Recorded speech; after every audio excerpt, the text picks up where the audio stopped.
Hello friends, नमस्कार, राधे राधे, जय श्री कृष्णा। आप सभी लोगों का बहुत बहुत स्वागत है हमारे यूट्यूब चैनल सीमा एकेडमी पर। आज की जो हमारी यूनिट है, यूनिट 4 है।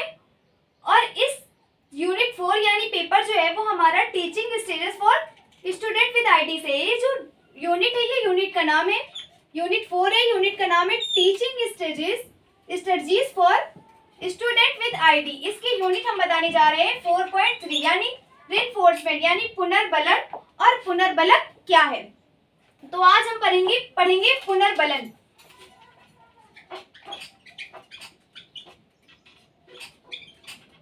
पुनर्बलन क्या है? पुनर्बलन एक ऐसा उद्दीपक है जो वांछनीय व्यवहार के होने वाले व्यवहार को प्रदर्शित करता है या फिर व्यक्त करता है। पुनर्बलन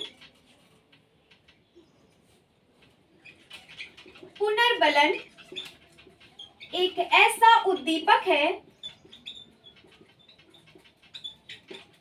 जो वांछनीय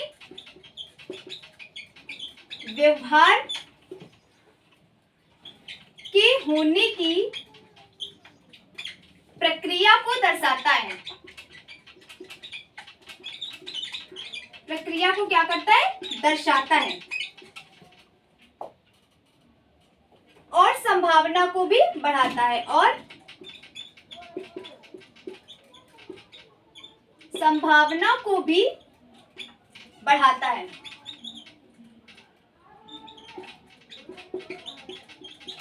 पुनर्बलन एक ऐसा उद्दीपक है जो वांछनीय व्यवहार के होने की प्रक्रिया को दर्शाता है और संभावना को भी बढ़ाता है। यह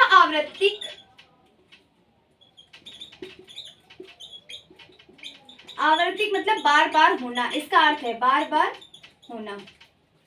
यह आवृत्ति वाला होता है। आवृत्ति वाला होता है। शिक्षण के योजनात्मक प्रयासों का महत्वपूर्ण अंग है। पुनर्बलन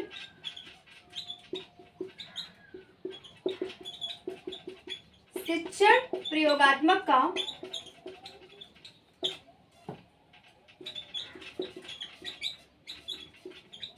महत्वपूर्ण अंग है।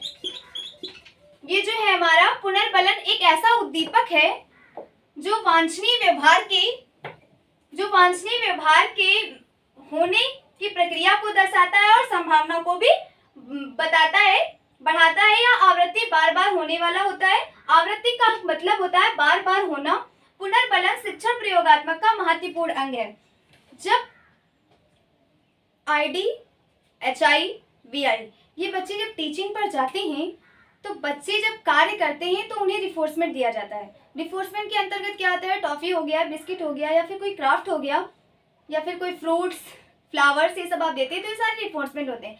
अगर आईडी बच्चे को आईडी बच्चा हो, सीवियर हो, प्रोफाउंड हो, कोई भी कैटेगरी का हो, मॉडरेट हो, माइल्ड मॉडरेट कुछ भी हो, तो आप क्या कर सकते हैं? जब बच्चे को रिफोर्समेंट देते हैं तो बच्चे को शाबाशी देना, ये सारी बच्चे को शाबाशी देना, वेरी गुड बोलना, वाह व्हाट अ वेरी, आपने बहुत अच्छा किया, ये सारी क्रियाएं बोलना, तब बच्चे जो होते हैं वो थोड़े खुश भी हो जाते हैं और हमारा जो भी कार्य करवाने का जो तरीका होता है वो भी सही हो जाता है। रिफोर्समेंट बच्चे की खुशी के लिए दिया जाता है कि बच्चे प्रसन्न हो और कार्य को करें। पुनः अब आते हैं टाइप्स ऑफ पुनर्बलन यानी रिफोर्समेंट के टाइप्स। डेफिनेशन आप लोगों को आई होप समझ में आ गई होगी।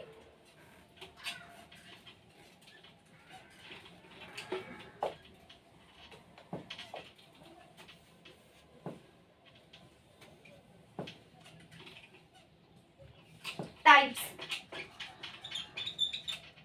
रिफोर्समेंट के टाइप कौन कौन से होती है? पॉजिटिव और नेगेटिव। दो प्रकार के टाइप्स होते हैं, पॉजिटिव और नेगेटिव। पॉजिटिव में क्या हुआ? बच्चे ने कार्य किया और आपने रिफोर्समेंट दे दिया, और बच्चे ने कार्य करके रिफोर्समेंट ले लिया, आपने उसको शाबाशी दे दी, थैंक यू, बहुत अच्छा, वेरी गुड, ये सब बोल दिया, वो आ गया पॉजिटिव रिफोर्समेंट। नेगेटिव में क्या होता है? निगेटिव में बच्चे को आपने रिफोर्समेंट दिया और बच्चा कार्य नहीं कर रहा है, तो वो सारी क्रियाएं जो होती है वो निगेटिव में आ गई। कैसे? जैसे एक बच्चा है, समझ लीजिए, मान लीजिए, हाँ, मानते हैं कि हाँ, अगर बच्चा जिद्दी प्रभाव का है, मतलब थोड़ा गुस्सा टाइप का है, और बच्चे ने कहा मुझे टीवी देखना है, टीवी में मुझे कार्टून देखना है, और मदर कह रही है कि नहीं पहले आप होमवर्क करो तब आपको टीवी देखने को मिलेगा। तो बच्चे ने क्या किया, 2-3 बार तो अपनी मदर से बोला कि नहीं मुझे कार्टून देखना है देखना है देखना है, लेकिन मदर ने कहा कि नहीं पहले आप वर्क करो स्कूल का, ठीक है। तो ये सब कहा, उसके बाद जो है बच्चे ने क्या किया, 2-3 बार सोचा, फिर बच्चा फटाफट अपनी कॉपी निकालता है होमवर्क वाली और काम करना स्टार्ट कर देता है।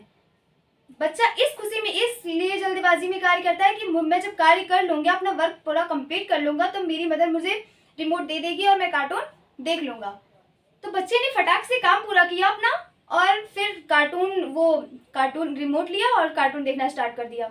तो ये जो प्रक्रिया हुई वो निगेटिव में हुई, निगेटिव रिफोर्समेंट में, कि बच्चे को पहले कहा गया, इतना डांटा गया, तब उसने किया। अब आते हैं, अब पढ़ते हैं पॉजिटिव होता क्या है। डेफिनेशन अगर एग्जाम में पूछ लेता है पॉजिटिव रिफोर्समेंट क्या है, तब आप बताएंगे।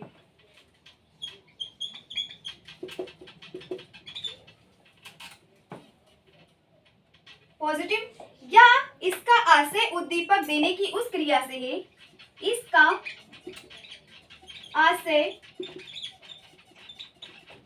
उद्दीपक देने की उस क्रिया से है, उस क्रिया से है जिसके द्वारा वर्तमान में तथा भविष्य में, यानी प्रेजेंट और फ्यूचर दोनों में, भविष्य में भी वांछनीय व्यवहार बिहेवियर होने की संभावना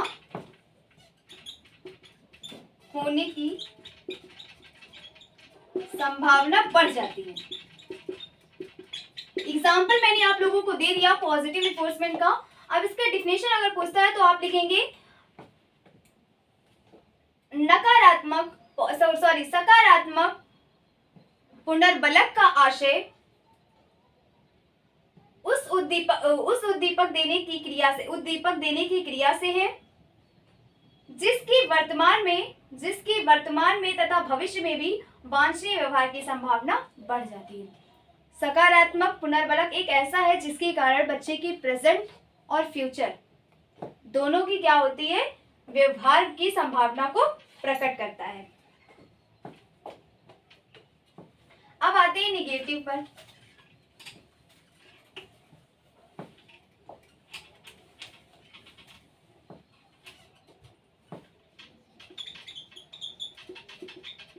इसका आशय उद्दीपक को हटाने की प्रक्रिया से।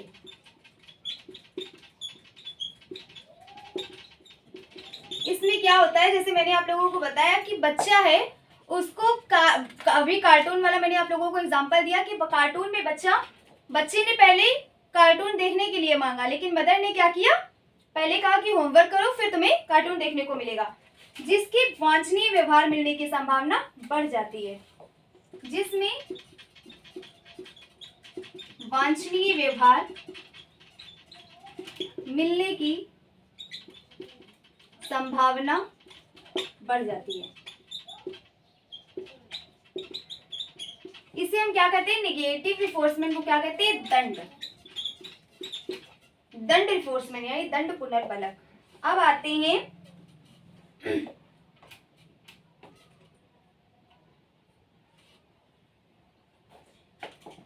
हैं हम पुनर्बलक के प्रकार। पुनर्बलक के तो 2 ही प्रकार होते हैं, प्राइमरी और सेकेंडरी। तो अब हम आते हैं प्रिंसिपल ऑफ पुनर्बलन।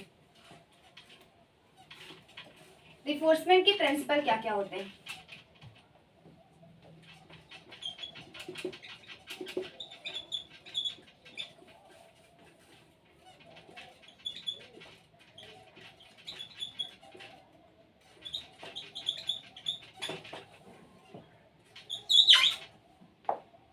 पुनर्बलक स्पष्ट रूप से लक्ष्य प्राप्ति पर देना चाहिए।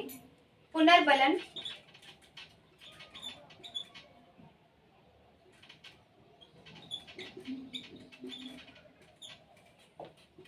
पूर्ण रूप से लक्ष्य प्राप्ति पर देना चाहिए।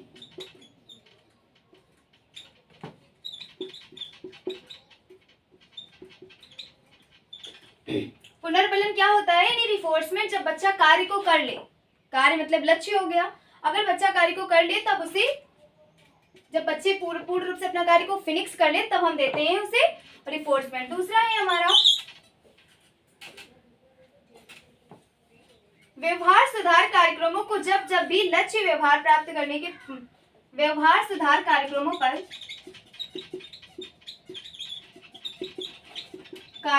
पर बच्चा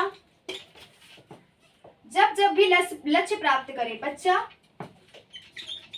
जब जब लक्ष्य प्राप्त करे तब देना चाहिए।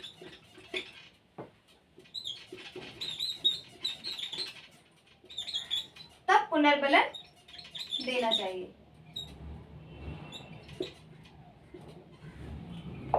बच्चा जब आपकी मतलब जब बच्चा गोल को प्राप्त करता रहे तो आपको बार बार तब आपको बच्चे को रिफोर्समेंट देना है। अब आते हैं थर्ड पॉइंट पर।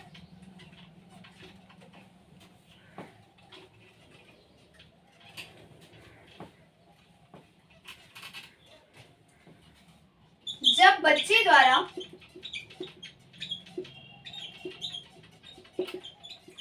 पूर्ण रूप से लक्ष्य ग्रहण कर लिया जाए,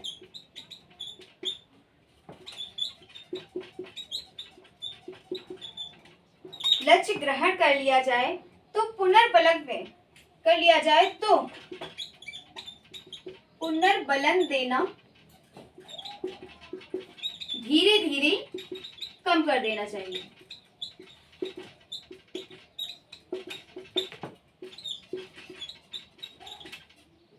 अब यहाँ पे क्या हो गया, अगर बच्चे के लिए आपने कोई गोल सेलेक्ट किया, 7, 6, 5 या 4-5 दिन में अगर बच्चा गोल अच्छे से करना सीख गया, मतलब अपने लक्ष्य को प्राप्त करना सीख गया, तो आपको क्या करना है, धीरे धीरे जो आप रिफोर्समेंट दे रहे थे उसे कम करना है।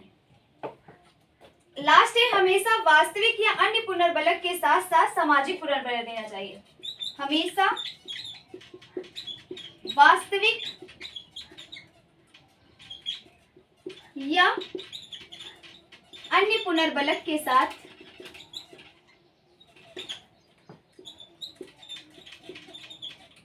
सामाजिक पुनर्बलन देना चाहिए। सामाजिक पुनर्बलन क्या हो गया, जैसे बच्चे में आप जैसे दे रहे थे टॉफी, बिस्किट, नमकीन, सेब, अनार, केला ये सब दे रहे थे, तो आपको क्या करना है, उस रिफोर्समेंट को हटाकर सामाजिक रिफोर्समेंट देना है। सामाजिक रिफोर्समेंट के अंतर्गत जैसे आपने वेरी गुड बोल दिया, वेल डन बोल दिया, और क्या बोल सकते हैं, हाँ, पीठ थपथपा दिया, शाबाश बोल दिया, ये सारे जो पुनर्बलक होते हैं वो हमारे सामाजिक पुनर्बलक में आते हैं। आज की वीडियो में बस इतना ही। आज की वीडियो में मैंने पढ़ा रिफोर्समेंट क्या होता है, रिफोर्समेंट के टाइप्स क्या होते हैं, रिफोर्समेंट के टाइप्स अगर पॉजिटिव नेगेटिव है तो उसमें क्या क्या होता है, और लास्ट में मैंने पढ़ा प्रिंसिपल ऑफ रिफोर्समेंट, पुनर्बलक के सिद्धांत। तो आज के वीडियो में बस इतना ही। जुड़े रहिए सीमा एकेडमी के साथ। धन्यवाद आप सभी लोगों को।